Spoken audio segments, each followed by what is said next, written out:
Bayangkan, jauh sebelum mesin pertama diciptakan manusia modern, sebelum baja ditempa, sebelum roda ditemukan, ada jejak bisu yang tertinggal di batu, di langit, dan di gen manusia. Jejak yang seolah berbisik bahwa peradaban purba mungkin tidak seterbelakang yang selama ini kita bayangkan.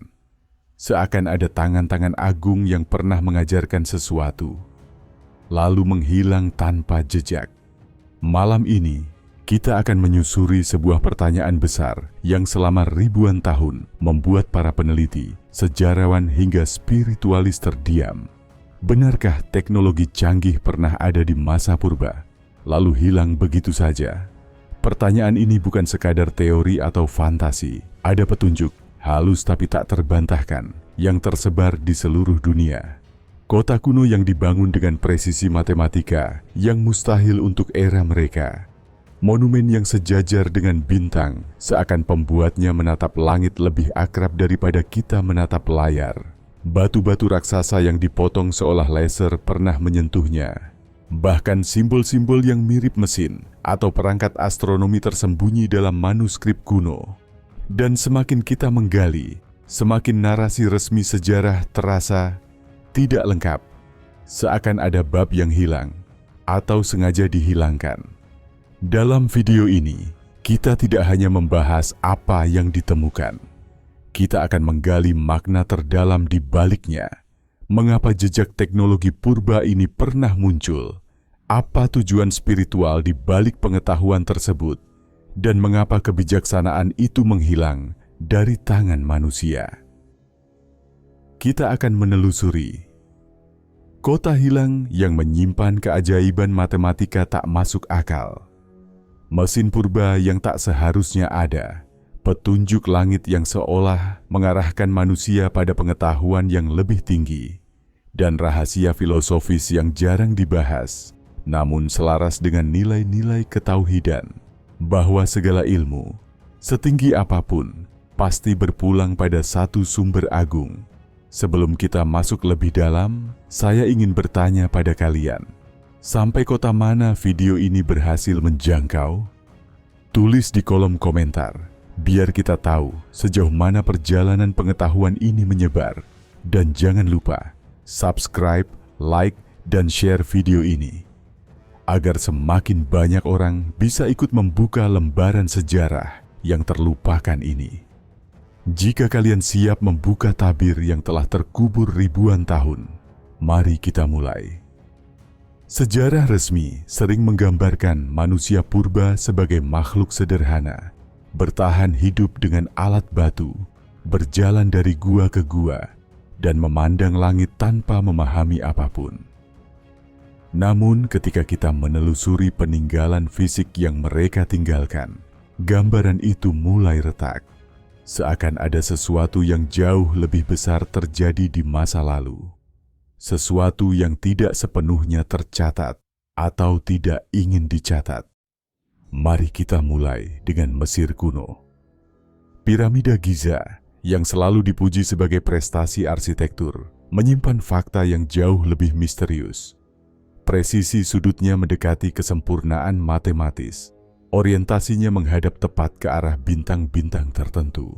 Dan ukuran-ukuran dasarnya mencerminkan perhitungan bumi. Seolah pembangunnya memahami geometri planet kita dengan cara yang bahkan tidak dikuasai banyak insinyur modern. Selain itu, beberapa blok batu raksasa terlihat seperti dipotong bukan dengan pahat, melainkan dengan alat bergetar tinggi. Teknologi yang bahkan di zaman sekarang membutuhkan mesin berat. Jika kita berjalan lebih jauh ke timur, menuju peradaban Sumeria, kita menemukan tablet tanah liat yang menggambarkan sistem tata surya dengan detail mengejutkan, bahkan menampilkan planet yang baru ditemukan pada era modern. Bagaimana mungkin bangsa purba mengetahui sesuatu yang hanya bisa dilihat dengan teleskop masa kini? Di India kuno, naskah Vimana menggambarkan kendaraan terbang dengan istilah teknis yang mirip dengan mesin pembakaran modern. Di Bolivia, situs Pumapunku memiliki batu-batu dengan sudut presisi yang hampir seperti dipotong mesin CNC. Dan di Indonesia sendiri, Gunung Padang memunculkan teka-teki yang lebih besar. Struktur berlapis-lapis yang lebih tua dari piramida manapun di dunia seakan menunggu untuk diceritakan kembali. Namun, apa maknanya? Mengapa peradaban primitif tampak memiliki jejak teknologi yang tidak seharusnya mereka miliki? Sebagian peneliti spiritual berpendapat bahwa manusia purba mungkin tidak hidup dalam kegelapan ilmu, tetapi justru berada dalam masa ketika kebijaksanaan dan teknologi berjalan beriringan di bawah tuntunan pengetahuan langit. Sebuah masa ketika manusia memahami alam semesta bukan melalui ego, tetapi melalui kedalaman kesadaran. Dan ketika kesadaran itu merosot, pengetahuan mereka pun ikut tenggelam. Dalam tradisi ketauhidan, ada narasi halus yang menyiratkan bahwa ilmu pengetahuan, termasuk teknologi, bisa menjadi amanah, sesuatu yang diturunkan, diuji, lalu diambil kembali jika manusia tidak siap memikulnya. Mungkin itulah alasan mengapa jejak teknologi purba tampak seperti potongan puzzle yang tercerai-berai, seolah sengaja ditinggalkan agar manusia masa kini bisa menemukannya kembali, perlahan ketika kita siap secara moral dan spiritual. Jika kita kembali pada jejak-jejak yang ditinggalkan peradaban purba, sebuah pola mulai muncul, pola yang terlalu konsisten untuk dianggap kebetulan, seolah ada sebuah pengetahuan inti yang pernah dikenal oleh berbagai bangsa yang terpisah jarak, budaya, dan waktu. Pengetahuan itu tidak hanya berbentuk fisik, tetapi juga spiritual.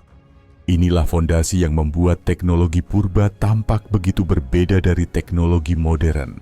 Ia lahir dari keselarasan antara akal, intuisi, dan arah langit.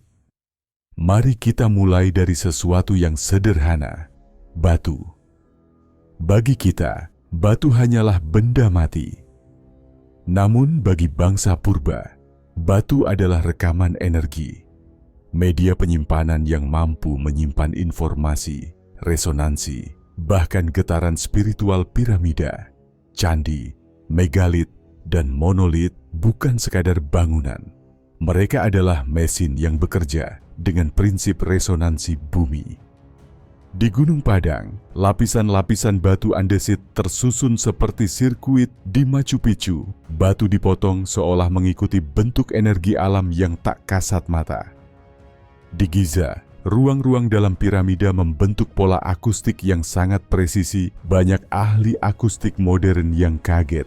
Ruang-ruang itu bekerja seperti resonator raksasa, mampu memantulkan suara hingga menciptakan frekuensi tertentu. Pertanyaannya, untuk apa? Apakah bangsa purba hanya ingin memamerkan kemampuan membangun? Ataukah mereka mencoba memanfaatkan energi bumi dengan cara yang belum bisa kita pahami? Beberapa peneliti berteori bahwa teknologi purba tidak bersifat mekanis, tetapi vibrasional. Mereka tidak mengandalkan mesin berbahan bakar, melainkan memanfaatkan frekuensi, gelombang suara, dan magnetisme alami. Hal ini bisa menjelaskan bagaimana batu-batu raksasa seberat ratusan ton dapat dipindahkan tanpa alat modern. Ada kisah-kisah dari Tibet dan Mesir yang menggambarkan pengangkatan batu dengan musik atau suara teratur. Teori yang dulu dianggap mitos, kini justru mulai dibahas ulang oleh ilmuwan modern. Lalu ada hal yang lebih mencengangkan, korelasi bintang. Seolah bangsa purba memetakan langit lebih dulu sebelum mereka memetakan bumi. Kompleks piramida Giza sejajar dengan sabuk Orion. Candi Borobudur selaras dengan lintasan matahari pada waktu-waktu tertentu. Kota Teotihuacan memiliki pola energi yang mirip dengan garis elektromagnetik bumi. Semua ini menunjukkan satu hal. Teknologi purba dibangun bukan sekadar untuk hidup, tetapi untuk memahami tempat manusia di alam semesta. Mereka tidak memisahkan fisika dari spiritualitas, tidak memisahkan ilmu dari kesadaran. Dan mungkin, inilah yang membuat ilmu itu begitu kuat namun rapuh. Sampai di sini, kita baru menyentuh permukaannya. Masih ada misteri yang lebih dalam, yang tidak hanya membahas apa yang mereka bangun, tetapi mengapa teknologi itu hilang begitu saja. Kita telah melihat jejak teknologi purba dari sudut pandang bentuknya, batu, resonansi, dan peta bintang. Namun, untuk benar-benar memahami mengapa semua itu tampak terlalu canggih untuk zamannya, kita harus melangkah ke wilayah yang lebih halus, kesadaran manusia itu sendiri. Banyak manuskrip kuno, baik dari Asia, Timur Tengah, hingga Amerika Selatan, menggambarkan manusia masa purba bukan sekadar kuat secara fisik, tetapi luas secara kesadaran.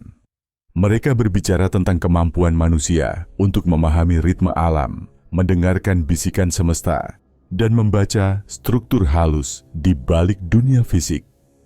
Dalam tradisi tertentu, manusia bahkan disebut sebagai makhluk yang diberi amanah, diberi potensi yang jauh lebih besar daripada yang tampak.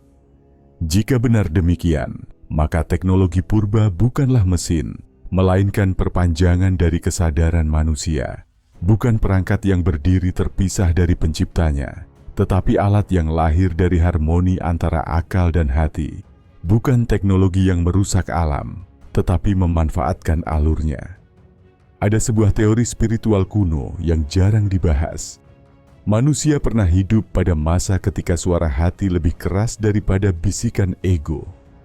Saat itu, apapun yang dibangun manusia dilakukan dengan nilai, visi, dan pemahaman bahwa semua ilmu berasal dari satu sumber yang maha mengetahui.